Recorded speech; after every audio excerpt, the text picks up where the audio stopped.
Recognize Senator Bongo, Mr. President. Senator Bongo is recognized. Mr. President, lubos po akong nababahala sa naiulat na deteriorating health condition ni Tatay Digong. Ayon po sa ulat ng kanyang abogado, minsan po ay hindi na natatandaan ni Tatay Digong mga nangyayari sa kanyang paligid, lugar, petsa o maging kanyang pamilya. Totoo po yun, kahit na bago pa yung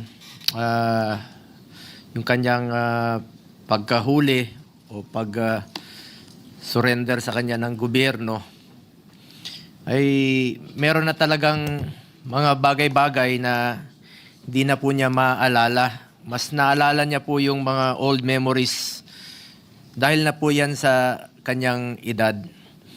At naalala ko rin po nung bago siya dinala sa The Hague, nagpadala kami ng mga medisina sa kanya, hindi na po tinanggap doon at 2 beses po kami nagpadala sa kanya, sa kanyang mga kaibigan, ay hindi na rin po tinanggap. Ibig sabihin, sila na po ang gumagamot kay Tatay Digong at hindi na ho natin alam kung paano siya ginagamot doon.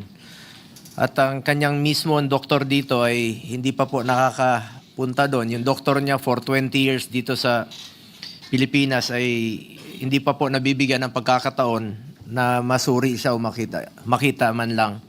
Ibig sabihin nito, ang talagang tumitingin sa kanya at nag-aasikaso ay hindi natin alam kung sino po. Mr. President,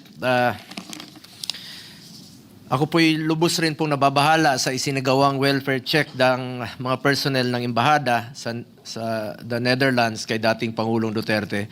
This action, whether lacking transparency and coordination with the immediate family members or for whatever reason, may undermine the integrity of our diplomatic services. As former President, nung naging presidente po siya, he consistently championed the welfare and safety of our overseas Filipinos, such as the immediate repatriation of Filipinos in distress. Talagang tinututukan niya po ito. Pag meron siya nababalitaan, siya mismo nangunguna. At ito pong mga provision of legal aid sa mga OFWs, reintegration support, at pag may inaapi po mga OFWs, siya talaga mismo nangunguna at nagdidesisyon na i-ban po yung pagpapadala doon dahil ayaw niya pong nasasaktan ang ating mga kababayang Pilipino. Ang hirap pong mapalayo sa pamilya, hindi po nababayaran ang lungkot ng ating mga OFWs. Pero talagang pinaglalaban po ito ni Tatay Digong.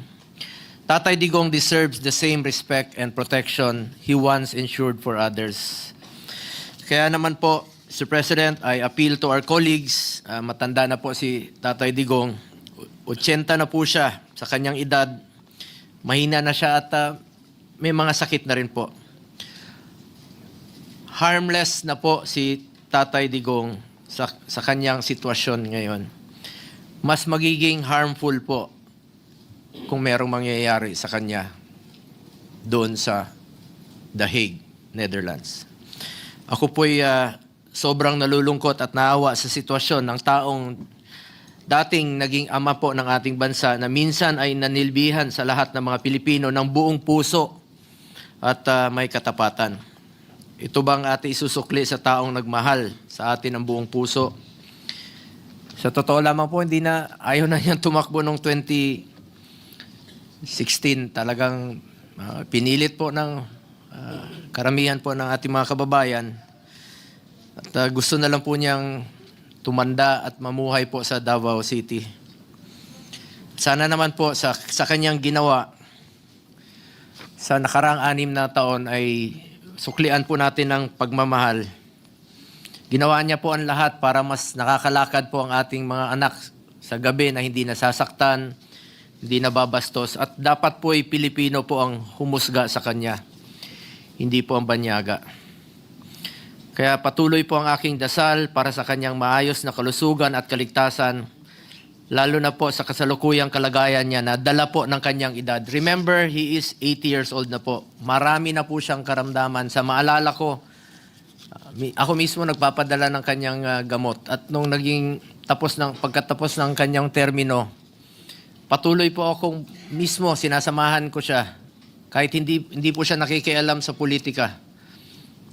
Kahit kailan po hindi siya nakikialam sa politika. Pero nung pagkatapos ng kanyang termino, mismo buwan-buwan po sa kanyang check-up, sinasamahan ko siya. At ako mismo nagpapadala pa rin po ng medisina niya. 27 po yun, iba't ibang klaseng medisina ang kanyang iniinom. Ano kaya ang pinapainom sa kanya ron? Yun po ang isa sa aking kinababahala sa ngayon.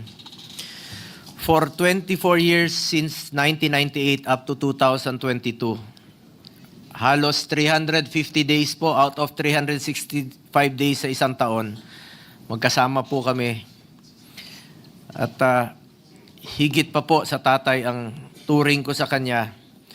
Kaya nakikiusap po ako sa mga kababayan nating Pilipino, pagdasal po natin ang kanyang kaligtasan, pagdasal po natin ang kanyang kalusugan, at ipagdasal po natin ang kanyang kalayaan. At alam ko po mismo, mahal na mahal po ni Tatay Digong ang kanyang bayan at mga kapatid nating Pilipino. Nakikiusap po ako, having said that, Mr. President, we appeal to our colleagues na sana po'y mapag-usapan man lang ang resolution dito sa plenaryo na na-file po ng iba't ibang mga kasamahan natin, including Senator Robin and Senator Bato. Meron po kaming resolution na na-file po. Let us act now and make a stand on this. Nakikiusap po ako sa ating mga kababayan, nakikiusap po ako sa mga kasamahan natin sa Senado.